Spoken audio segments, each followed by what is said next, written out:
The Spin-off Podcast Network.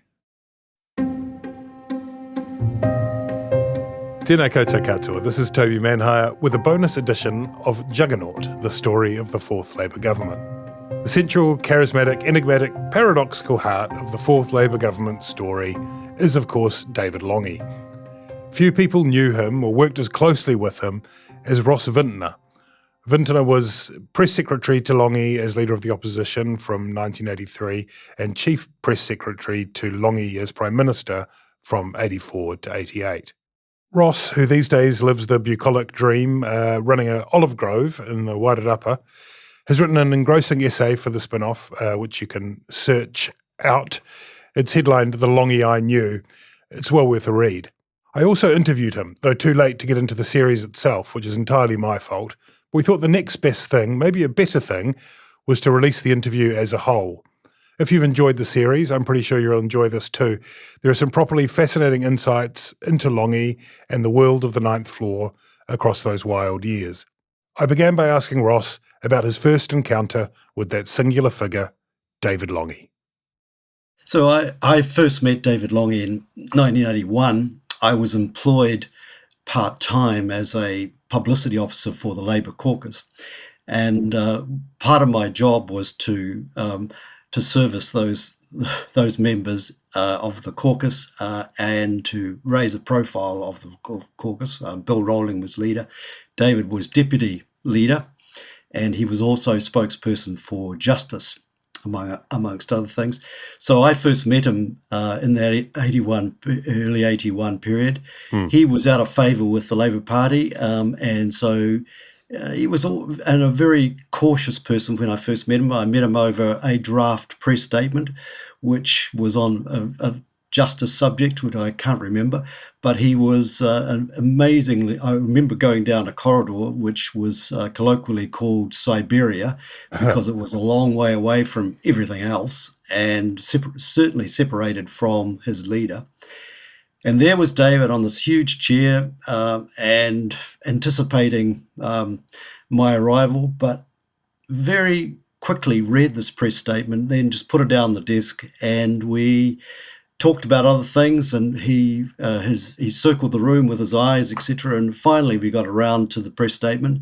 But he was certainly, I was being tested at the time. We had never met, and he was, I guess, curious about why I thought that this would be of significance and interest to him.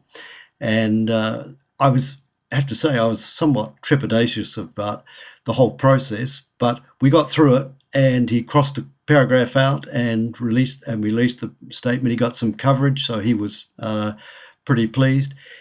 And I got to know him over the next few months quite well through a variety of interactions, and he struck me as someone who was human in a very inhuman place called Parliament.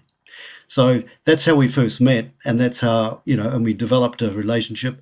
We had some things in common, but clearly not size or abilities at debating or anything like that. But he was he was a formidable character to come across in both size and performance. It's probably hard to separate out from hindsight, but did you sense in those early days something special about this man? Yeah, I think there was undoubtedly he was special. He was a legend already. He was well known, through the courts and through Parliament. His opening speech in Parliament was noted as being one of the great opening speeches of all time. So I guess there was something special about him in the way that he saw. I saw a social justice. I saw a way of working, a way of thinking about New Zealand, which was different. And that's what inspired me about the guy, because I've just found his brain moved in all sorts of directions. Most people were linear. David was circular, and he could bounce off the walls, but also the ceiling. So he was an incredible thinker about different objects. But the thing that also got me about him was he was extremely cautious about many things. And I found that the lawyer in him was the thing that got me, and I wondered whether or not he could go on in politics because of that caution. And but in actual fact, it was probably an advantage at that stage. But really, I found him a person who you could see through his various talents, his debating, the way he used words, the way in which he looked in terms of his eyes, but not his body. There were obviously some downsides. So and the way he dressed was terrible, was a shocker. But there he was, this person who had, and just after I met him, he had virtually taken over as Labour leader. So there was definitely a talent which was seen by almost half of the Labour caucus.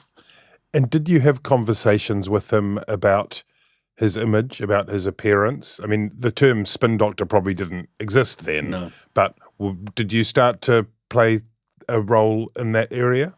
Yeah, it probably happened. That happened a little later, 1981 election, which Bill Rolling led. I went with David Lange around the country, and the thing that got me was clearly there was a health issue. David, before performances, in town halls and things like that, when he spoke, he was sweating. He was under enormous pressure. His body moved slowly. He was just very, very obese, and that inhibited his image enormously. And the clothes he wore, everything about him was really defined by his I guess by his size, and his image became a real worry. But after the election, we spoke more frankly about that, because I got to know him a hell of a lot better during that election campaign, and I could be a bit more honest, and I was clearly a bit more trusted by him. So in 82, we talked on the phone about he was having an operation, and we talked about that, and a way in which, and my point to him was that, this is an opportunity for a real image change in both the clothes he wore and the way he looked, etc., etc. And he agreed. He actually saw that as a real opportunity, and so image became very important. And my perspective on him was that he potentially was going to be a great television performer, but he wasn't when he was so large, because he was too big for the screen, quite frankly. And did he, after that stomach staple, essentially, operation, did he get a fresh lease of life? I mean, he's talked about it a bit. It ended up being, I think he described it, he didn't want to make it a public display, but he ended up, I think, giving interviews about it after people found out, did he? Yeah, he did, but he very cautiously. And remembering at the time, I was actually still working for all the caucus, and so I had to be quite careful about the way in which I related to him, especially. But clearly, I was seen to be in his camp, and so I was, I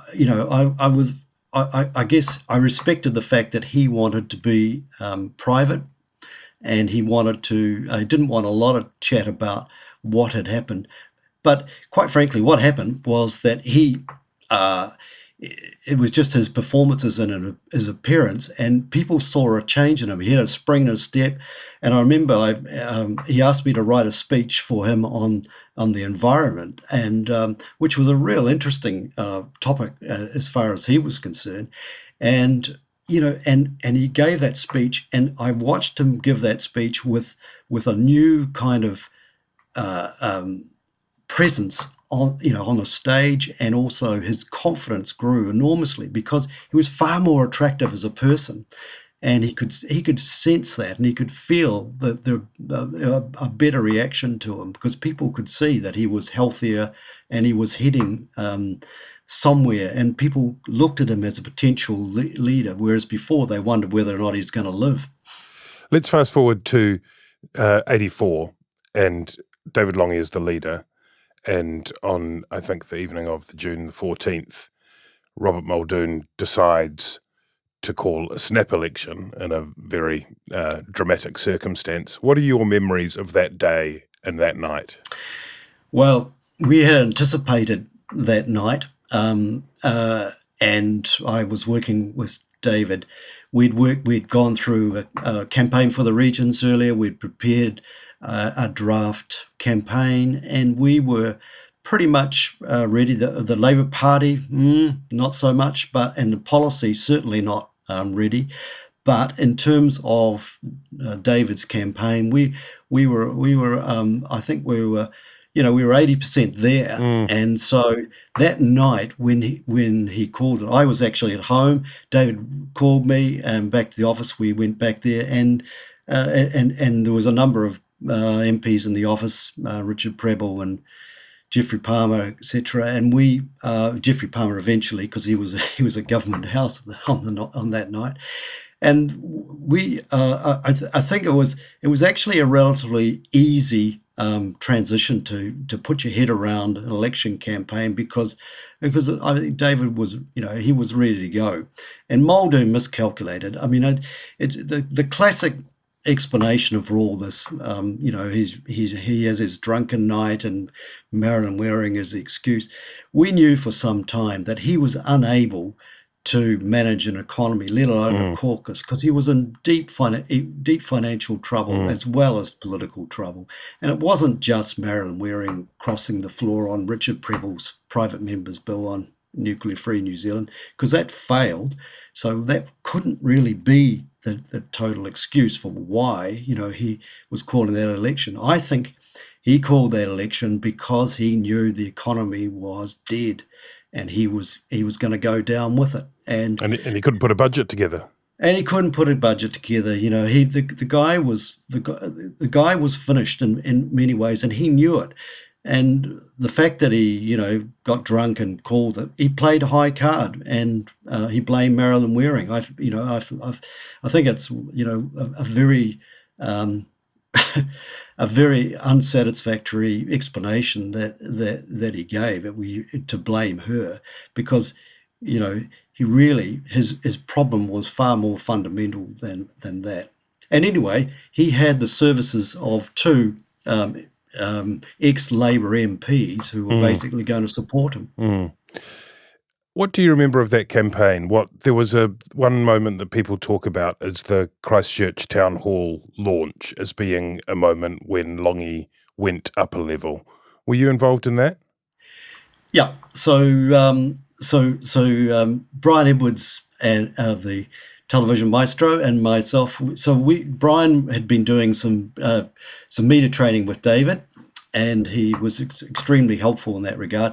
So Brian and I put together the speech for that night, and so what happened was that we basically put some topics together and talked to David on tape, and from that prepared cue cards, and David used that as the prompt for a speech, because David was a person, speech notes didn't really work all that well, because he was a person who spoke from rather than to the speech notes.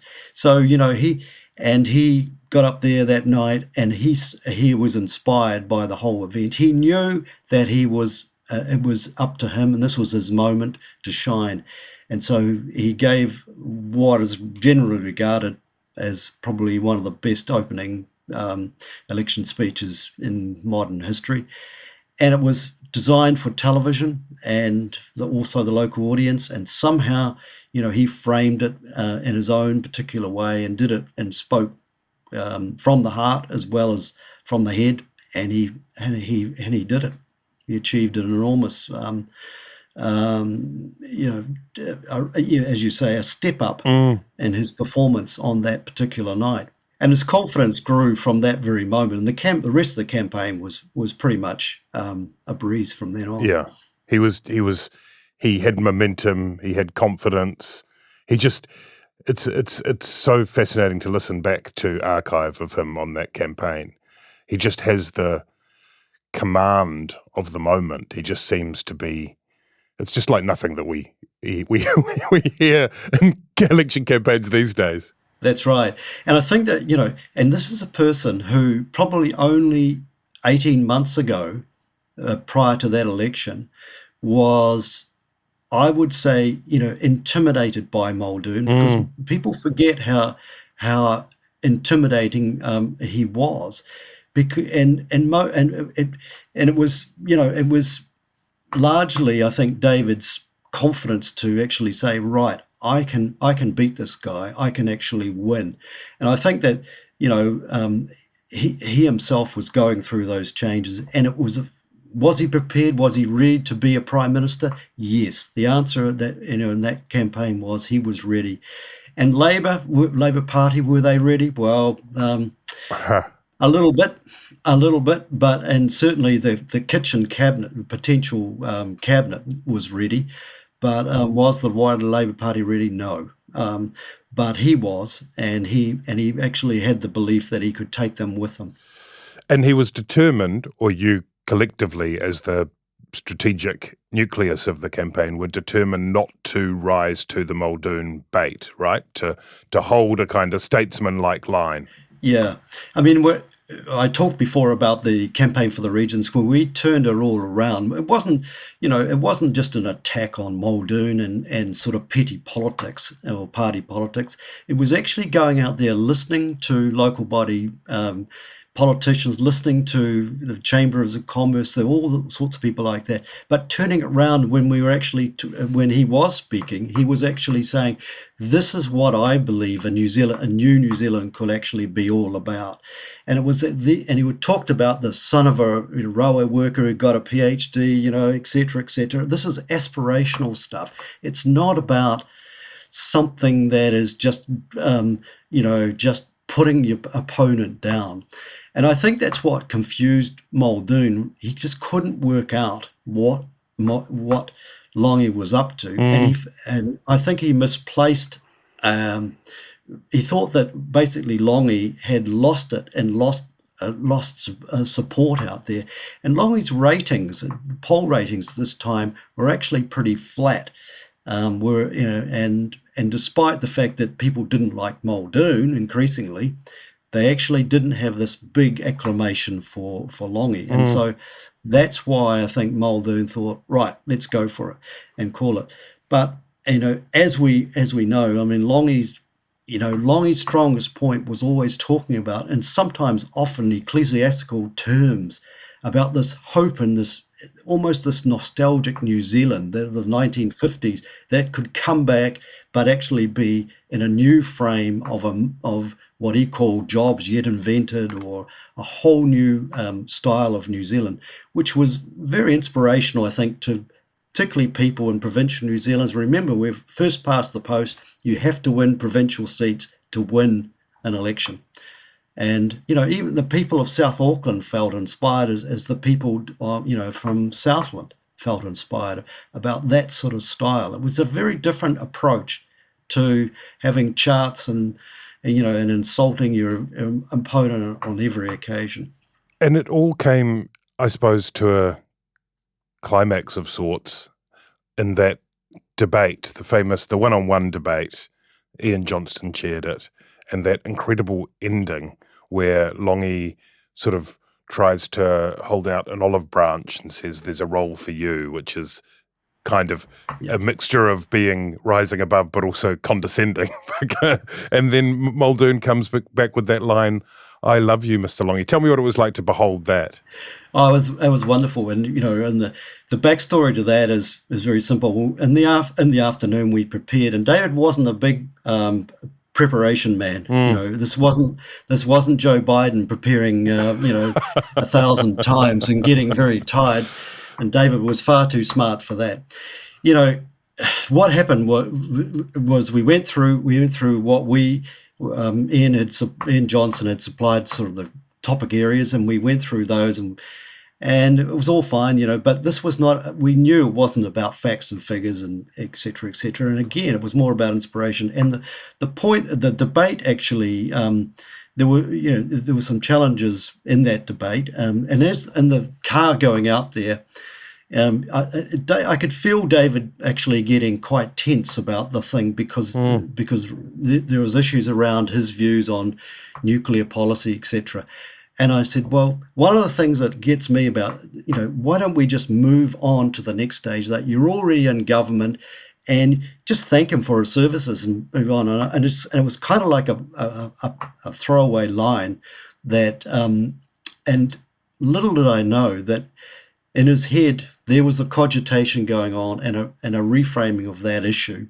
And at the end, that's where it came out. And he said, there's a place for you, Mr. Prime Minister, it was amazing. I watched it with disbelief in the studio. I couldn't believe that Muldoon actually came out with that line, and it was a tear in his eye. And afterwards, I talked to many journalists about this, and they just, they're all staggered that he actually.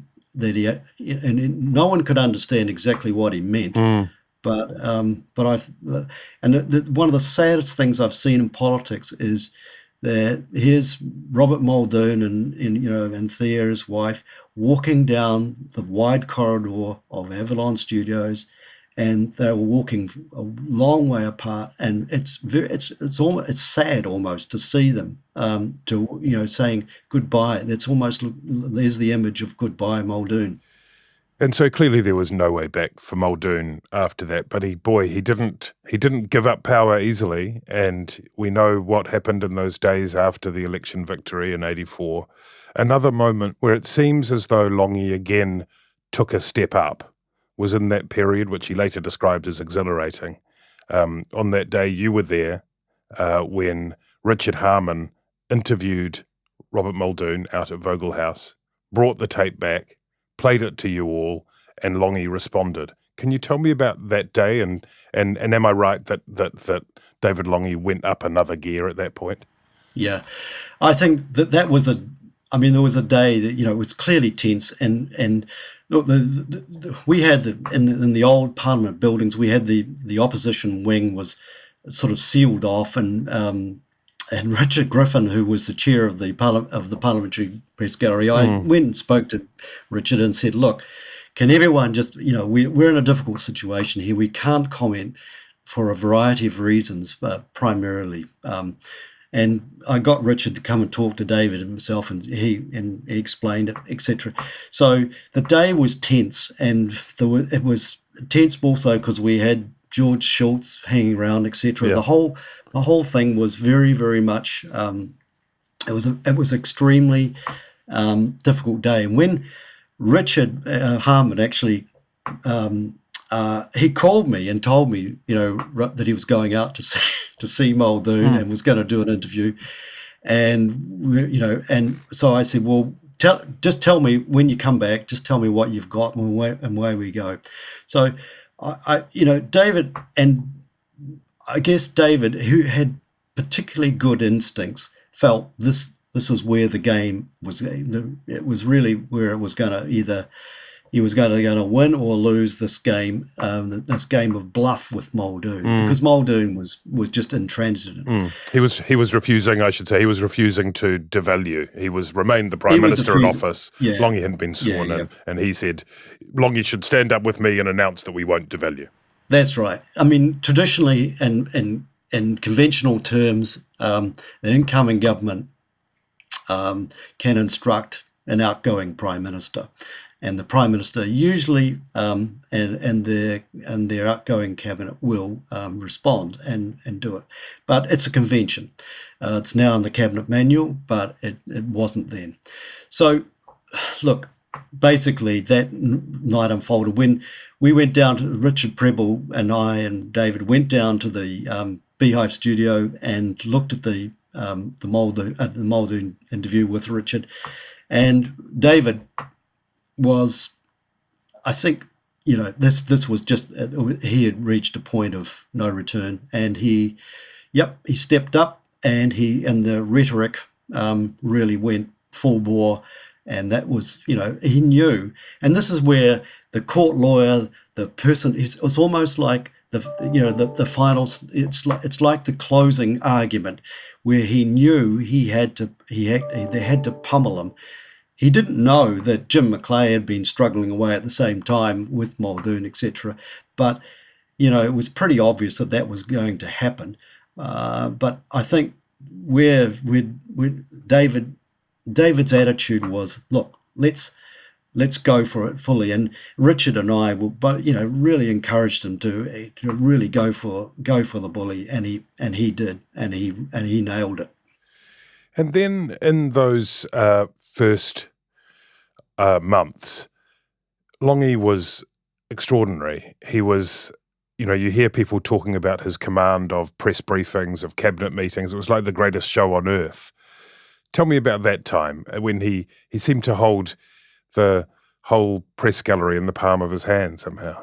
Yeah, there was definitely a honeymoon, and I think a lot of it was the relief of getting rid of Muldoon, and the press gallery was under the yoke of Muldoon, so they felt a relief, and it was a whole different style.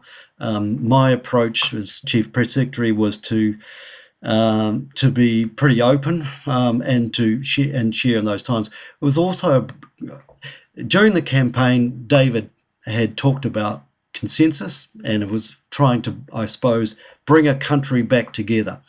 And I think that was that applied also to the press gallery. So there was a welcoming of that approach. The other thing was he was big international news. And for a lot of gallery journalists, that was a little extra income on the side to actually to be part of that whole thing, and to also to be so suddenly instead of the downside of Muldoon moaning and groaning about his Commonwealth colleagues or whatever it was, you've got someone who's internationally famous. Almost immediately, because he had a policy, an anti-nuclear policy, which was going to which was of interest to them and interest to as well as a domestic. It was a global issue, which was going to set the world on fire as far as they're concerned. Yeah, and you played a role in that. I think you were the person who took the call from the Sydney Morning Herald, were you, when there were leaks? Yeah. David Lange, had he gone to Tokelau by then, or was that before he left for Tokelau? Yeah. So what happened was that so David Lange, it was a long-standing invitation to go to the Tokelau's, and so despite what some journalists actually tried to, and some critics have tried to manufacture, he was invited. He was the first prime minister to go there. He really wanted to go. He took his two sons, and his big thing was that he felt that it was essential to go to the Tokelau's. He, of course, he'd received a notification prior to him leaving that the United States would like a visit from a warship, which was not disclosed at that stage, but was clearly the Buchanan. And he left the country went to Samoa first, and then caught a ship to Tokelau's. After the ship had left Samoa, and from memory, I think it was on the Saturday, the day, it was about a day after David left Samoa, and he was out of radio contact. I received a very early morning call from the Sydney Morning Herald in Sydney, who asked me, were we aware of an invitation by the United States, or were we aware of a request for a ship visit from the United States? So I was quite cautious about that, and I said, look, can I take your name and number and let me just call you back? So I did that, and talked to the journalist for a while, and I asked him, so he said, by the way, where did this story come from? And he said, oh, it came from a Washington contact and bureau. So it was pretty obvious where it came from. And so I immediately, Geoffrey Palmer was acting Prime Minister. I immediately rang up Geoffrey, and we met in the Beehive and went through the whole thing. Geoffrey did not know that David had received that request, and he was somewhat annoyed with officials, and and it was an unfolding of a day which certainly was was troublesome in a number of ways, because it was clear that people, the Chief of Defence Staff and the Secretary of Foreign Affairs and the head of the Prime Minister's office at that stage, Gerald Hensley, had all been working behind the scenes to assist this request for a ship visit, and Geoffrey Palmer was not informed. The attitude from the officials seemed to be one of, oh, it's all very well for the campaign and it's all very well to have these slogans, but like the Australians, they'll come round when grown-ups in Parliament. It seemed to be a sort of attitude of, I don't know whether it's one of condescension or whatever, but from the various officials, that seemed to be the attitude. Is that how it felt to you? Partly. I think also officials this is a Cold War era. Yeah. And Lange was moving into a post-Cold War era, and there was a fundamental difference between the two in terms of their attitudes. I mean, I've sat in on briefings from US generals who were trying to persuade Lange that Russian submarines were close to the New Zealand coastline, where on closer inquiry, they were floating. There they were around the Antarctic. There was a whole different. This was propaganda which Lange was not going to fall for. And the people who question his nuclear beliefs, anti-nuclear beliefs, they forget that this guy actually, yes, he had a view on nuclear power, but he had no problem with being an anti-nuke weapon campaigner or warrior, as some people have called him.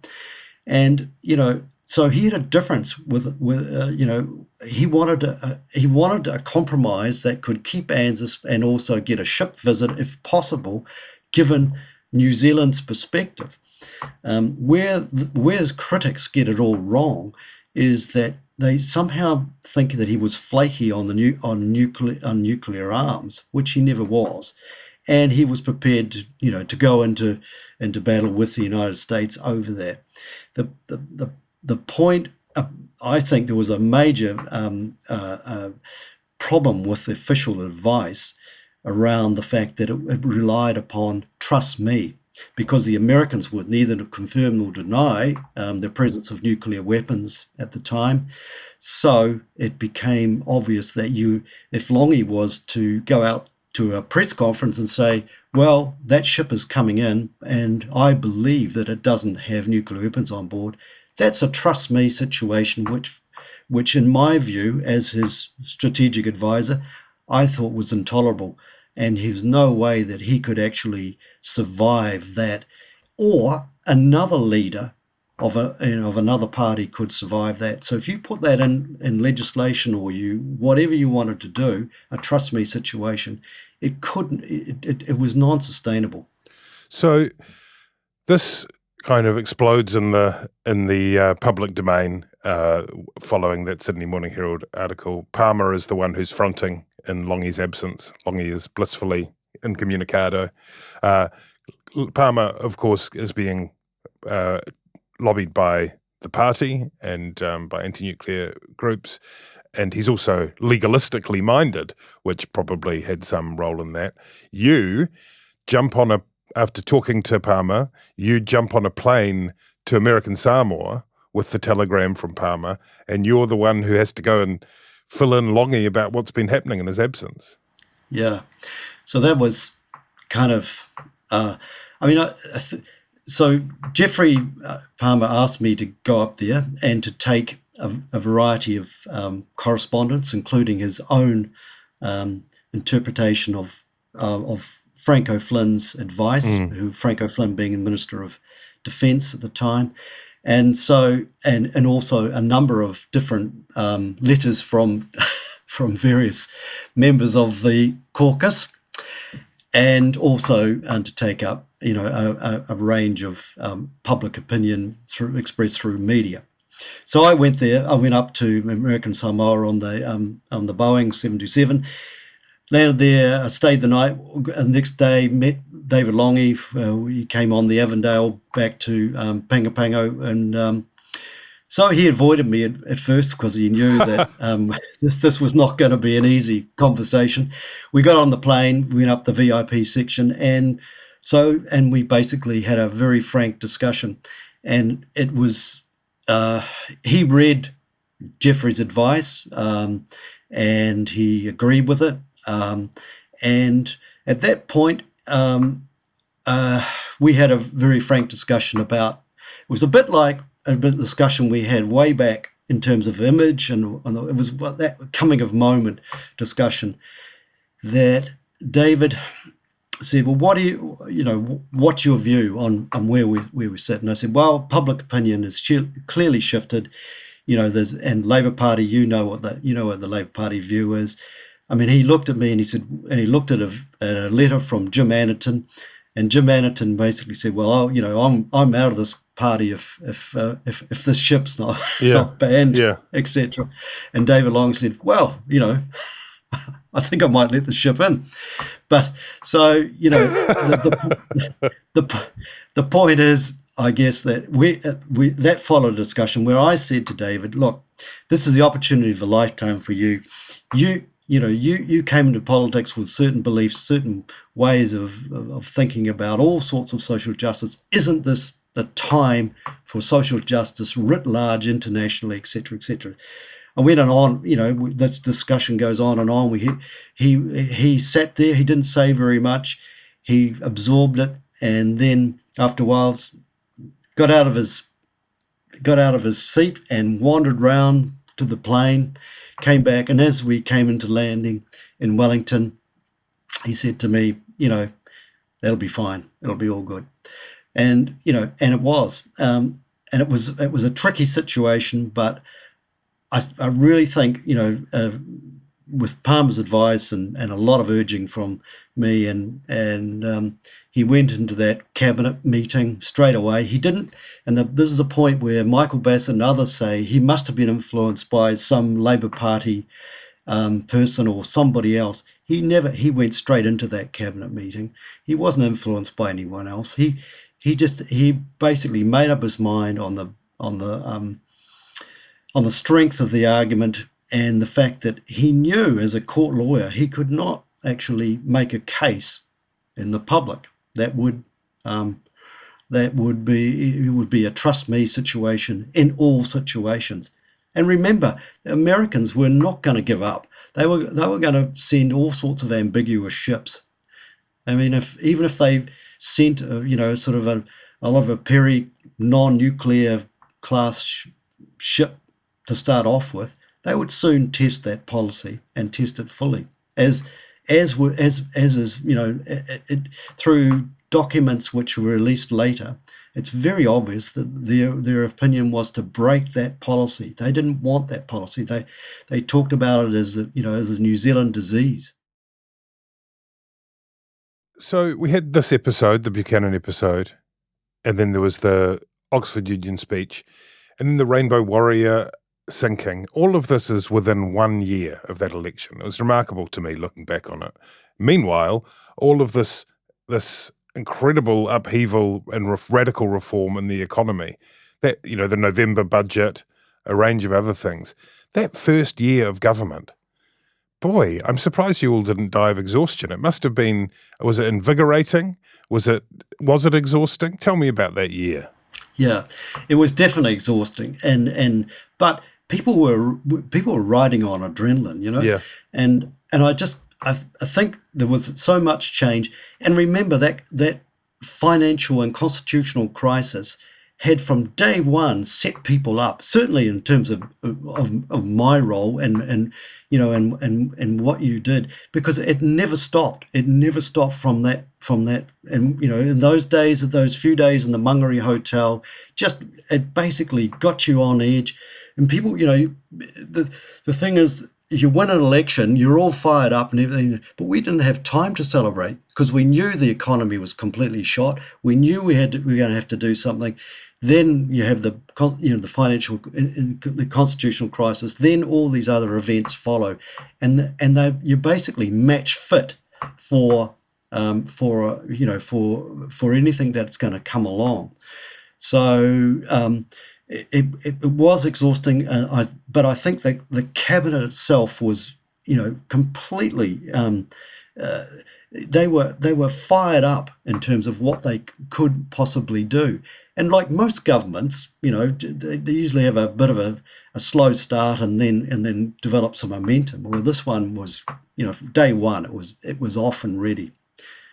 And that required a whole new approach in terms of my management of communication, because that cabinet demanded, there was a lot of decisions and a lot of things that had to be decided and a lot of things that had to be announced. So they had to be packaged properly, and it had to be managed, it had to be coordinated, because you've got so many decisions being made by so many ministers.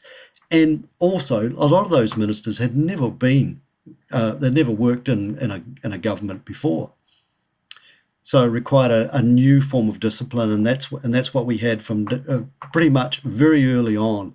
In terms of, the media, sort of said, well, this is all looking very controlled and everything else, but in actual fact, it had to be. You had to have that discipline. So did you restructure or reshape the way that the press operation operated? Yeah, we had David Exel, who was also a famous journalist at the time. He did a report for us on press secretaries and etc. So, and I guess that was a catalyst for changing a system. So we went to where you didn't have to draw upon public service press secretaries. You could actually employ them on contract. I was employed on contract. I worked for David Lange as his chief press secretary, and so that was changed. We had weekly coordinated briefings to cabinet from all officers, which went to cabinet. I also managed publicity campaigns which were originated from the cabinet and from myself. And we also, and eventually we worked, that coordinating system got even more sophisticated when we introduced, I think we were the first parliament in the world to introduce an IT system where everyone was linked. So, that was, it was the other side of the revolution, that was the policy revolution, was to actually how you sold it and how you got it going. So, and it fed into Lange as the great communicator, at press conferences, because he always had something to say. He always had something to announce, and kept the momentum up. And that was really important, because what we learned from the early days with David was that he needed to be a person who was seen to be on the move, to be a person of motion. The worst thing he could ever do was to, for David to be bored or to have some idle time. Yeah, he once described somewhere, I think maybe it was in his memoir, described the press conference as about as entertaining as doing a crossword, and also about as consequential as that. Yes. Yeah. No, he was I think he enjoyed it. He was sort of, reminded him of a courtroom situation, I think, because he could play with people. When, yes.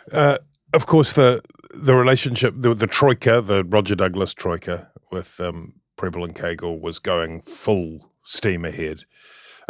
Douglas and Lange were very much on the same page in those early years. When did you first get a sense? When did you first kind of smell somewhere that things were going awry in terms of that relationship between the Prime Minister and his finance minister?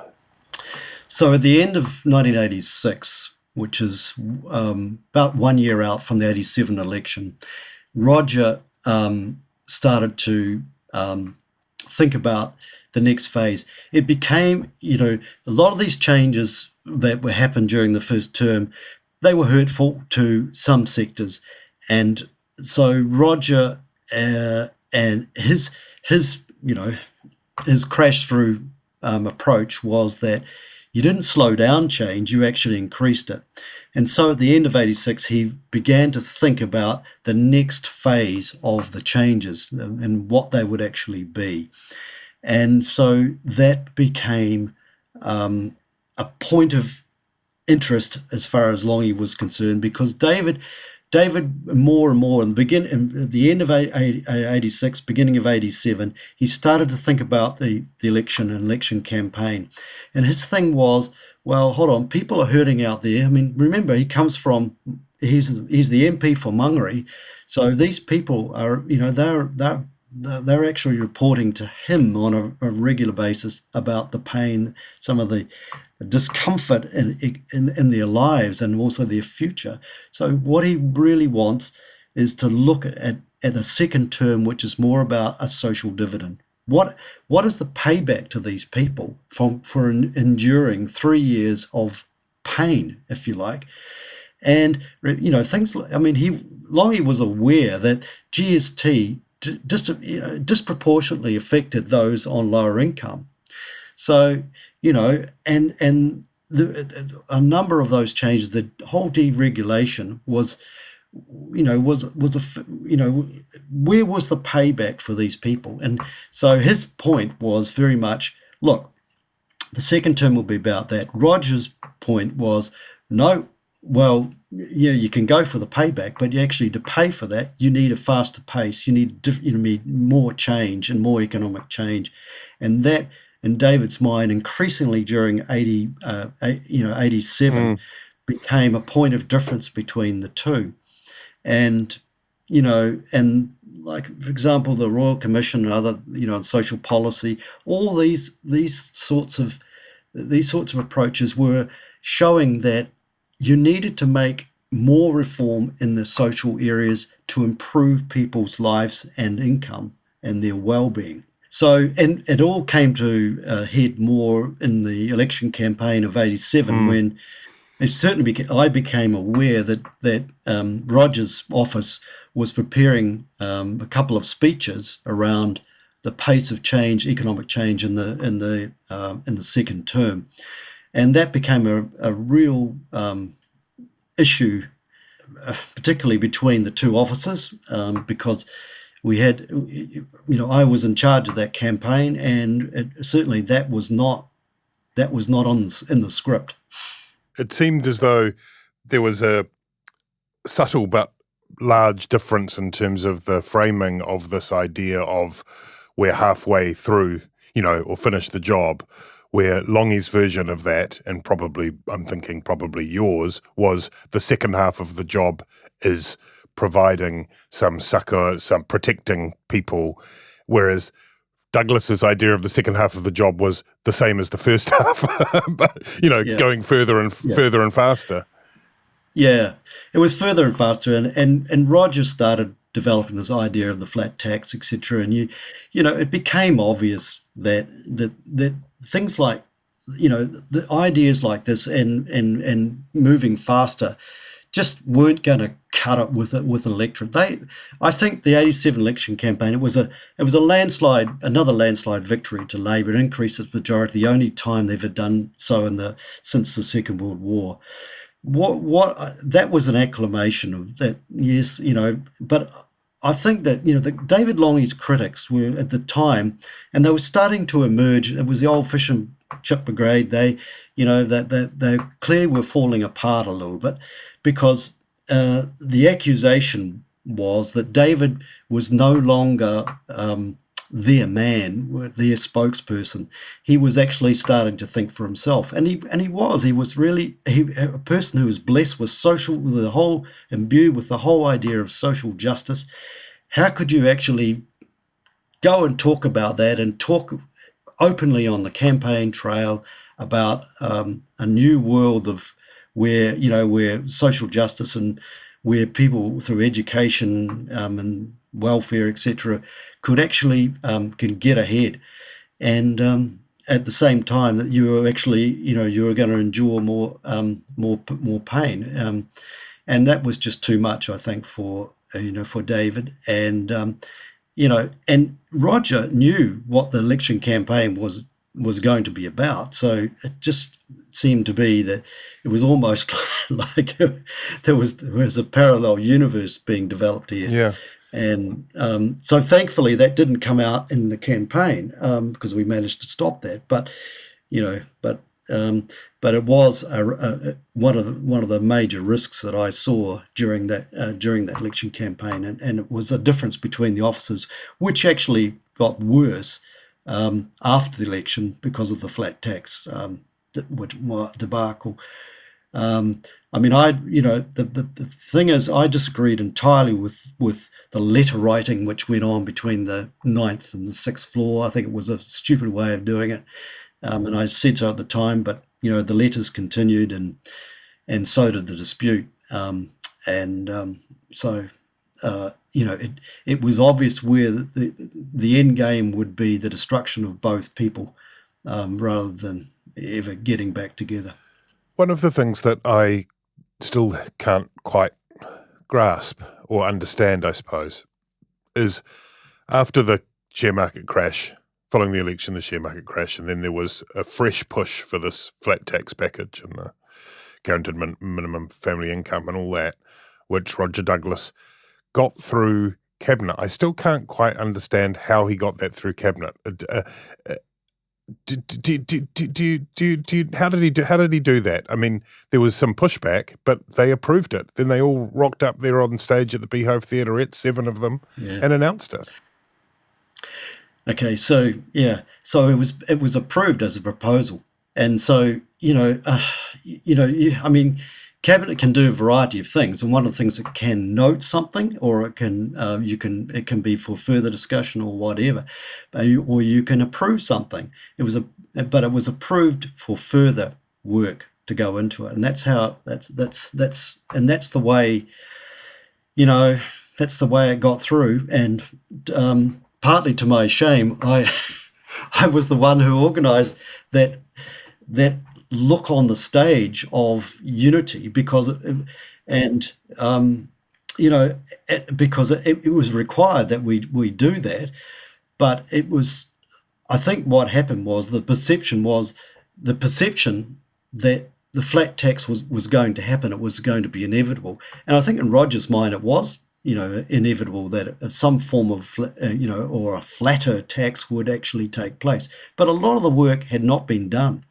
And so his proposal to cabinet was more of a working paper than it was, and proposal paper than it was, for this is a flat tax. This is how it'll work. This will and for approval of a flat tax. So more work had to be done, and it became obvious to us, and particularly as my point has been throughout the years that.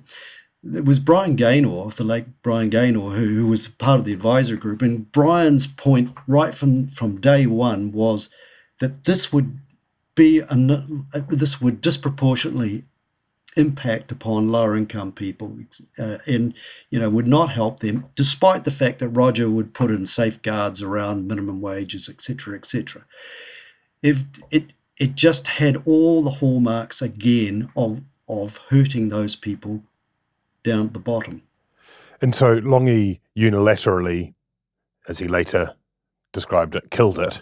At the time, he said he was putting a pause on it, but he knew what he was doing. And if you listen to some of Lange's colleagues and critics, those who were close to them, including some of them, said that Margaret Pope, who was his speechwriter and also his lover at this point, was instrumental in turning him against this march towards the package.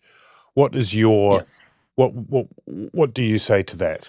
Well, I think it's basically a sexist comment for a start off, but Margaret was a bit like Muldoon and Marilyn Waring. It's all very convenient, and it's interesting in both cases. It's blaming, and it's blaming a woman for something. I mean, as critics would, one of the paradoxes of the critics is that someone like a Michael Bassett. Michael will not openly attack David, but he'll attack the people around him. And this is a classic case where Margaret was attacked. Margaret was she was the author of a number of letters, and as I've talked about, I actually opposed those writing of the letters, and also opposed the tone of those letters. But the fact is that those conversations had to be had, and the letters were written, and David actually signed them. So she gets blamed. But she was not the thinker behind the flat tax opposition. That information was coming from the advisory group, and it was based on analysis of what a flat tax will actually do to certain income groups.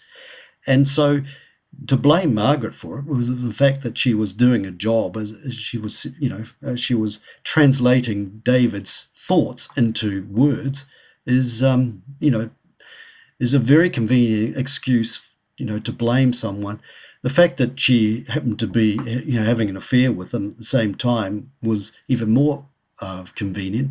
But quite frankly, at the time, most of those. In fact, I don't think any one of those, his critics, knew that he was having an affair with her. And very few of them actually knew Margaret very well anyway. She was just a convenient excuse. What are your memories of Margaret Pope and her role in the office and in the Lange story?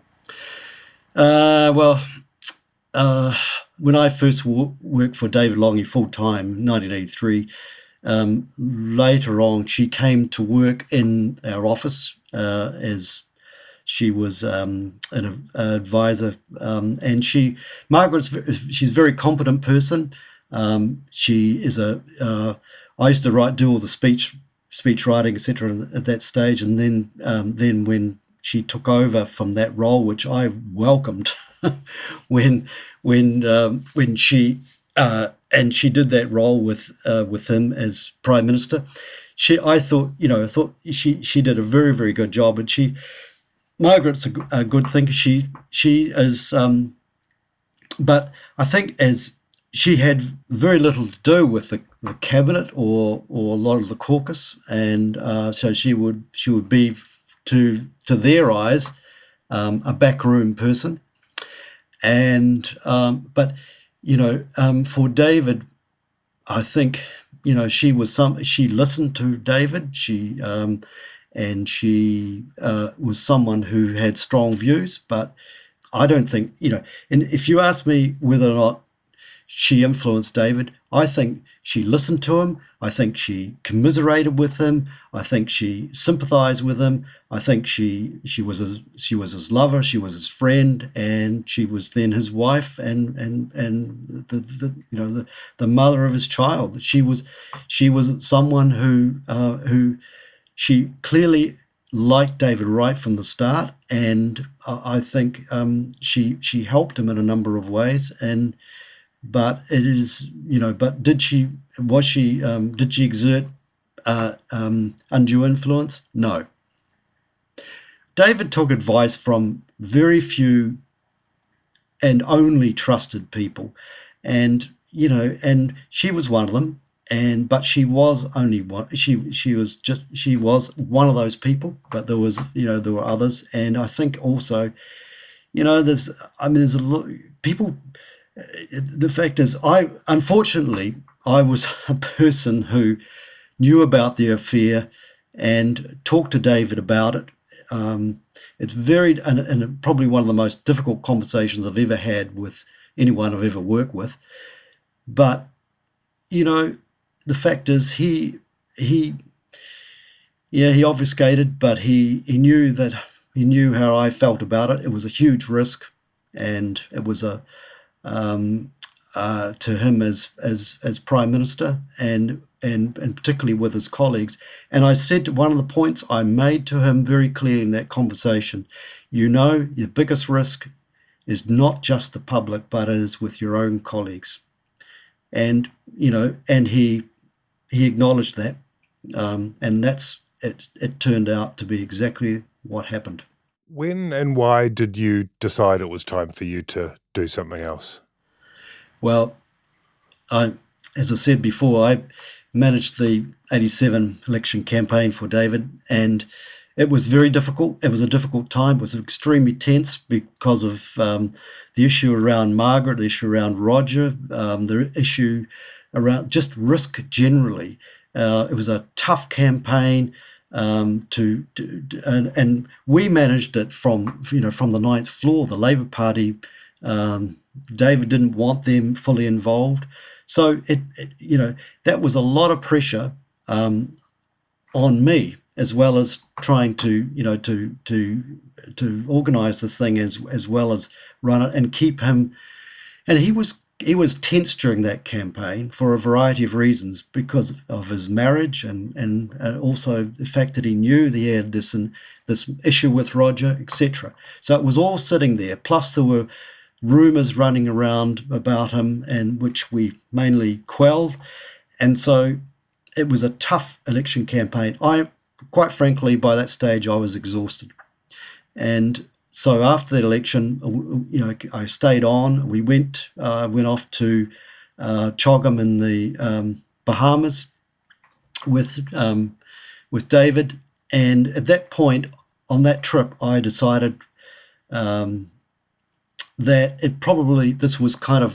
this was my farewell. It was I just felt like I had given as much as I could, and it kind of run out of steam. It needed a new approach, and also I knew that there were issues with him which he wasn't going to necessarily address, and I could see a very messy marital breakup. I could see a very messy Roger Douglas situation, and they were unfolding. And quite frankly, I didn't have the energy to actually carry on. So at the beginning of '88, I decided it was time for holiday.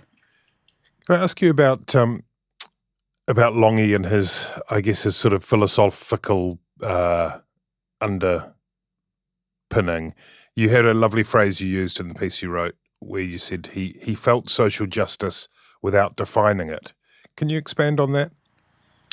Yeah, I think David came from I met his mother and the rest of his family. I didn't meet his father. His father was a Christian socialist. David was, he was fired up by these notions that you could have a better world, and that's why he became, the lawyer. Richard Prebble tells that story about him, that he was hopeless at asking for money. He worked for nothing. He worked the courts. He was famous for that, that whole social justice ethic.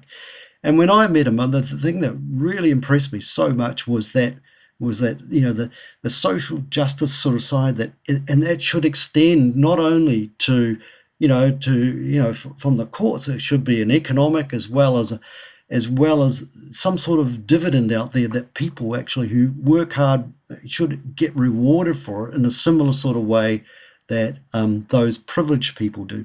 And that's why I think he really saw what Douglas was about and supported him in those initial stages, because they were joined at the hip in terms of being people who wanted to end undue privilege, and that was the corollary to social justice. So I think that's what he was in politics for, to provide that payback to people who put in that hard day's work, who actually want their kids to have a decent education, who want the state to play a role in people's lives, and look. And one of the things that when I first met him, I thought, are you really a Labour Party member, or what are you? And then when I first heard him speak and listened read his first opening speech to Parliament, I realised just who he was. He actually felt these things, and he really wanted to be that kind of leader and to lead a new New Zealand. And I think he actually did that. That's a moral, philosophical belief system, but not an ideological stance. Do you think that's right? Whereas, and I wonder whether in some way he came up against people who had a certain amount of ideological zeal, and that was not a happy meeting of approaches. Yeah, it's a very good point. And because, for example, for 2 days during the beginning of '87, he did this BBC interview or a debate with his mentor, Lord Soper, and I actually sat in on that. It was, my goodness, it went on and on and on. I think it played on BBC4 television, and it was certainly minority viewing, because Lord Soper is a very philosophical, very a person whose views were, he was a Hyde Park orator, and that's how Lange met him, and he was inspirational, but it was all from a philosophical base, whereas David was from the heart, it went to the head as well, but it was really, he was from the heart, whereas Lord Soper was quoting, he was quoting a variety, from Plato through to modern philosophy, about how people could improve their lot in life. Whereas David's interest was, well, this is what I feel, this is what I think we should do. And just like his father, the socialist doctor from Mangere, in Otahu, it was all about actually providing for people, and in a way which was practical, and in ways which, and David's point in this interview was with Lord Soper was, it's all very well, you can have these philosophical views, but in actual fact, if you're in government, you have to make these decisions. It's the same, and he used the nuclear example as a classic. This is what you have to do. You have to make a decision. It might not be perfect, but it's the best you can do at the time and with what you've got. Because Lord Soper said, you're running a parallel universe here. You're actually running Rogernomics alongside an anti-nuclear policy. And so, and David had responded to that and said, well, you have to live in those dualistic worlds. That's politics. Last thing, Ross, what would you, looking back with the benefit of several decades, how would you sum up the David Lange legacy? I think to me, his legacy is around his head and his heart joined together. I think he's a unique politician in that regard. I think Jacinda Ardern gave an excellent portrayal of that as well. But he is unique. He had abilities which are beyond compare in terms of his oratory and his ability to think fast, to act fast, to use words in a way that no one else I've ever known has been able to do. He had a presence. But most of all, I remember him, and I think his legacy is based around that whole consistency of wanting a far more a social justice world, and also, of course, obviously, is the anti-nuclear legacy which goes with him, which, if you think about it, is actually part of social justice. Is and he was committed. I mean, once. Yeah. I mean, people say, as critics say, listen, David, he saw a popular issue and he went for it, or it was just convenient, and to mask Rogernomics, etc. All these things are, they sound almost plausible, but if you knew the guy and knew what he was really about and saw him and the determination that he had and his belief system, then I think you knew you had the genuine in a giant article.